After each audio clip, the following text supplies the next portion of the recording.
ఈరోజు నేను చెప్పబోయే విషయం ప్రతి తల్లిదండ్రి తప్పకుండా వినాల్సింది. ఎందుకంటే మనం తెలియక చేసే కొన్ని చిన్న తప్పులు పిల్లల భవిష్యత్తునే మార్చేస్తాయి. కానీ అదే సమయంలో రోజుకు కేవలం 5 నిమిషాలు పిల్లలతో ఇలా చేస్తే వాళ్ళ జీవితంలో అనుకోని మార్పులు వస్తాయి. ఈ వీడియో చివరి వరకు చూడండి. ఎందుకంటే పిల్లలను మంచి మనుషులుగా పెంచే 3 ఆధ్యాత్మిక అలవాట్ల గురించి ఇప్పుడు మీరు వినబోతున్నారు. ఈ రోజుల్లో ప్రతి తల్లిదండ్రి ఒక్కటే కోరుకుంటున్నారు. మా పిల్లలు మంచివాళ్ళుగా పెరగాలి, గౌరవం ఉండాలి, మనసు ప్రశాంతంగా ఉండాలి, జీవితంలో ఎక్కడికైనా వెళ్ళినా విలువలు మర్చిపోకూడదు అని. కానీ చాలా మంది ఒక విషయం మర్చిపోతున్నారు. పిల్లల భవిష్యత్తును మార్చేది కేవలం చదువు కాదు, డబ్బు కాదు, స్కూల్ కూడా కాదు.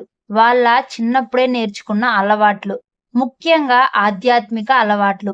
ఎందుకంటే చిన్న మనసులో ఏ విత్తనం వేస్తామో అదే పెద్దయ్యాక వారి జీవితంగా మారుతుంది. దీనికి ఉదాహరణగా ఒక కథ చూద్దాం. ఒక ఊరిలో 2 పిల్లలు ఉండేవారు. ఇద్దరూ ఒకే స్కూల్, ఒకే క్లాస్, ఒకే మార్కులు. కానీ వారి ఇంటి వాతావరణం మాత్రం వేరు. మొదటి బాలుడి ఇంట్లో ఉదయం లేవగానే ఫోన్, టీవీ, హడావిడి. ఎవరూ దేవుడి పేరు చెప్పేవారు కాదు. తల్లిదండ్రులు ఎప్పుడూ టెన్షన్‌లో ఉండేవారు. పిల్లవాడు కూడా చిన్న చిన్న విషయాలకు కోప్పడేవాడు. ఓపిక ఉండేది కాదు. ఇంకో బాలుడి ఇంట్లో మాత్రం చిన్న చిన్న ఆధ్యాత్మిక అలవాట్లు ఉండేవి. ఉదయం లేవగానే ఓం నమో నారాయణాయ అని చెప్పించేవారు. తినే ముందు దేవుడికి నమస్కారం చేయించేవారు.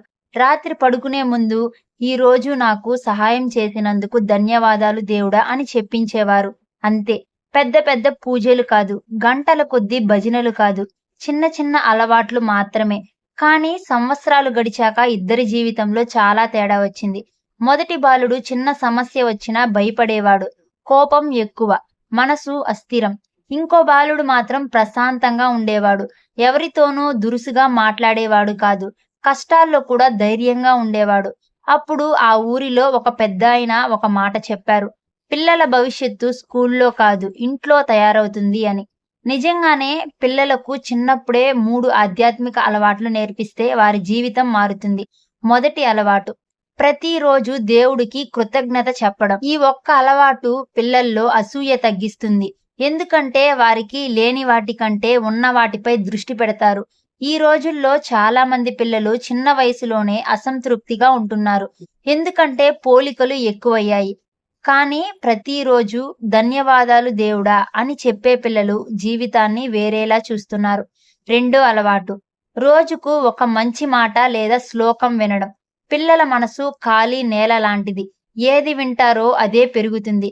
కాబట్టి చిన్నప్పటి నుంచే రాముడు నిజాయితీ, కృష్ణుడు ప్రేమ, హనుమంతుడు ధైర్యం ఇవి వినిపిస్తే అవే వారి స్వభావంగా మారుతాయి. మూడో అలవాటు, తల్లిదండ్రులతో కలిసి ప్రార్థించడం. ఇది చాలా శక్తివంతమైన అలవాటు. ఎందుకంటే పిల్లలు మాటలు వినరు, చూసింది నేర్చుకుంటారు. తల్లిదండ్రులు ఫోన్ పక్కన పెట్టి 2 నిమిషాలు ప్రశాంతంగా ప్రార్థిస్తే పిల్లల మనసులో ఒక భద్రతా భావం పెరుగుతుంది. వాళ్ళు ఇలా అనుకుంటారు, మా ఇంట్లో ప్రేమ ఉంది, ప్రశాంతత ఉంది, దేవుడు కూడా ఉన్నాడు అని. అదే భావన వారి జీవితం మెంటల్లీ స్ట్రాంగ్‌గా ఉంచుతుంది. ఒక గురువుగారు చెప్పిన మాట చాలా గొప్పది. పిల్లలకు దేవుడిని భయంగా పరిచయం చేయొద్దు, ప్రేమగా పరిచయం చేయండి అని. చాలా మంది ఇలా అంటారు, అలా చేస్తే దేవుడు శిక్షిస్తాడు అని. కానీ అది భక్తిని కాదు, భయాన్ని పెంచుతుంది. దేవుడు అంటే ప్రేమ, ధైర్యం, నమ్మకం అని పిల్లలు ఫీల్ అవ్వాలి. అప్పుడు వాళ్ళ జీవితంలో ఎప్పుడూ ఒంటరిగా ఫీల్ అవ్వరు. ఈ రోజు ప్రపంచం చాలా వేగంగా మారుతుంది. టెక్నాలజీ పెరుగుతుంది.